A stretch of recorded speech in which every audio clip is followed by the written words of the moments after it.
আবির খান এফকে blog video থেকে আপনাদের সকলকে জানাচ্ছি স্বাগতম। আজকে ফুচকা খাওয়ার জন্য চলে আসলাম কেরানীগঞ্জের কদমতলীতে মদিনা চটপটি হাউস।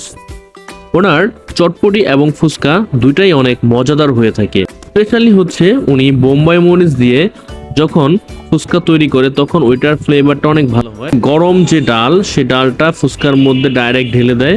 ঢেলে দেওয়ার পরে একবারে গরম গরম গরম গরম যখন মুখে দেই, ওহ কি টেস্ট! আপনারা চাইলে এখানে একদিন এসে টেস্ট করে দেখতে পারেন। আমার মতো কারা কারা খেতে চান গরমের মধ্যে ঝাল ঝাল বোম্বাই মরিচের ফুচকা? যারা খাবেন এখনই চলে যান কদমতলী মদিনা চটপটি হাউসে। আজকের মতো এই পর্যন্তই।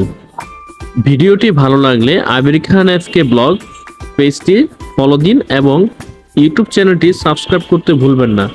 আবারও দেখা হচ্ছে নতুন কোনো ভিডিও। আল্লাহ হাফেজ।